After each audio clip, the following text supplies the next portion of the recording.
kembali dari Prodi PAUD. Di sini saya akan mempresentasikan dasar-dasar pendidikan yang sebelumnya sudah dipresentasikan oleh kelompok 4, yaitu Ibu Linda, Aprilia, dan Ibu Yanti Susrawati. Di sini ada materi pembelajaran yang menyangkut satu, hakikat manusia, yang kedua, manusia dan pendidikan. Pengertian hakikat manusia: individu yang memiliki sifat rasional dan bertanggung jawab atas tingkah laku terpelajar dan sosial dengan budi pekerti. Manusia dapat dikatakan sebagai makhluk yang berperasaan, makhluk yang senantiasa menggunakan kata hati berupa petunjuk dari akal dan perasaan yang dapat membedakan antara perbuatan baik dan buruk. Hakikat manusia itu sendiri secara terminologis adalah realitas manusia secara objektif, manusia yang secara kenyataan sebenarnya bukan semu, temporer, atau kondisi labil. Menurut Jalaluddin dan Abdullah tahun 1997, di halaman 107 mengungkapkan pandangan tentang hakikat manusia ada pada 4 aliran, yaitu aliran serbazat, aliran serbaruh, aliran dualisme, dan aliran eksistensialisme. Pandangan aliran serbazat, bahwa yang sesungguh-sungguh ada itu hanya zat atau materi. Alam ini adalah zat atau materi dan manusia adalah unsur dari alam, maka dari itu manusia adalah zat atau materi. Yang kedua, pandangan aliran serbaruh, hakikat manusia adalah ruh, adapun zat itu adalah manifestasi daripada ruh di atas dunia ini. Berarti menurut aliran ini, ruh itu ialah hakikat, sedangkan badan adalah penjelmaan atau bayangan. Yang ketiga, menurut aliran dualisme, manusia pada hakikatnya terdiri dari 2 substansi, yaitu jasmani dan rohani.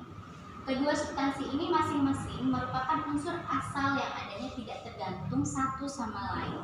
Jadi badan tidak berasal dari ruh dan ruh tidak berasal dari badan. Antara badan dan ruh terjadi sebab akibat yang mana keduanya saling mempengaruhi. Yang keempat, menurut aliran eksistensialisme, yang merupakan salah satu aliran filsafat modern, berpikir tentang hakikat manusia merupakan eksistensi atau perwujudan sesungguhnya dari manusia. Jadi pada hakikatnya manusia itu yaitu apa yang menguasai manusia secara menyeluruh. Di sini manusia dipandang tidak dari sudut serbazat atau serbaruh, melainkan dari segi eksistensi manusia itu di dunia ini. Sifat dan hakikat manusia. Sifat dan hakikat manusia dapat diartikan sebagai ciri-ciri karakteristik yang dapat membedakan manusia dengan hewan secara prinsipal atau mendasar. Berikut sifat hakikat manusia menurut paham eksistensi yang dikemukakan oleh umat Tirta Rahadja dan Laswell tahun 2000. Yang pertama, kemampuan menyadari diri. 2. Kemampuan bereksistensi. 3. Kata hati. 4. Moral. 5. Tanggung jawab. 6. Rasa kebebasan. 7. Kewajiban dan hak. Selanjutnya ada hubungan antara manusia dan pendidikan. Secara etimologi, manusia berasal dari bahasa Arab, yaitu kata man yang artinya manusia dan nasia yang artinya pelupa. Jadi, istilah manusia berarti orang yang sering lupa tentang aturan atau peringatan-peringatan dari Tuhan. Pendidikan adalah proses menumbuh kembangkan bakat manusia melalui pengajaran, bimbingan, tauladan, dan lainnya, sehingga terwujudnya manusia seutuhnya atau insan kamil. Bagaimana hubungan antara manusia dan pendidikan? Pendidikan mempunyai peranan sangat penting dalam keseluruhan aspek kehidupan manusia.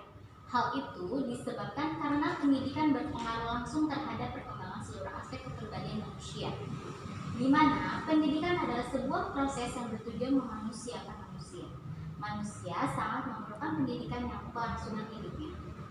Fungsi pendidikan adalah mengupayakan penumbuhan potensi dasar yang dimiliki anak didik, memelihara, mengembangkan mengembangkan serta meningkatkan budaya dan lingkungan, serta membantu manusia dalam mengoptimalkan hasil interaksi potensi yang dimilikinya dengan budaya yang berkembang sehingga tercipta kepribadian yang utama. Jadi, hubungan hakikat manusia dalam pendidikan merupakan proses pendidikan pada diri sendiri yang terbentuk sejak awal, sebelum terjadinya proses pendidikan pada dirinya.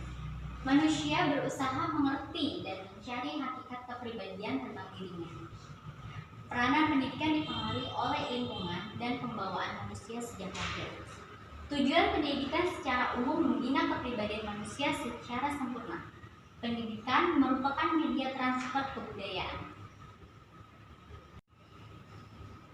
Oke, di sini ada tujuan pendidikan.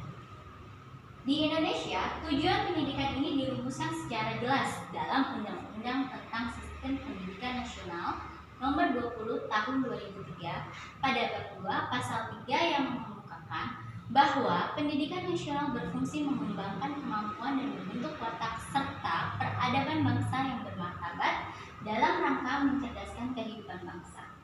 Bertujuan untuk mengembangkan potensi peserta didik agar menjadi manusia yang beriman dan bertakwa kepada Tuhan Yang Maha Esa, berakhlak mulia, sehat, berilmu, cakap, kreatif, mandiri, dan menjadi warga negara yang demokratis serta bertanggung jawab. Hubungan hakikat manusia dengan hakikat pendidikan. Manusia butuh pendidikan dalam kehidupannya untuk menumbuh kembangkan potensi-potensi yang ada dalam dirinya. Dilansir dari buku Al-Yasar tahun 2011 dan Memanusiakan Manusia Prayitno tahun 2011. Wadah pengembangan potensi-potensi tersebut adalah pendidikan. Di sini ada kesimpulan. Kesimpulannya adalah manusia dan pendidikan sangat berkaitan erat karena fungsi dari pendidikan tersebut adalah untuk memanusiakan manusia. Maka dari itu, para pendidik dan calon pendidik perlu memahami hakikat manusia. Dengan pendidikan, maka manusia akan menjadi manusia yang seutuhnya, yaitu menjadi manusia yang ideal. Dengan kata lain, manusia yang ideal itu adalah manusia yang diharapkan, dicita-citakan, atau menjadi manusia yang seharusnya. Baik, itu tadi presentasi saya yang sebelumnya memang sudah dibawakan oleh rekan saya, Bu Yati, dan teman saya juga di kelompok 4. Terima kasih untuk bantuannya. Akhir wassalam. Wassalamualaikum warahmatullahi wabarakatuh.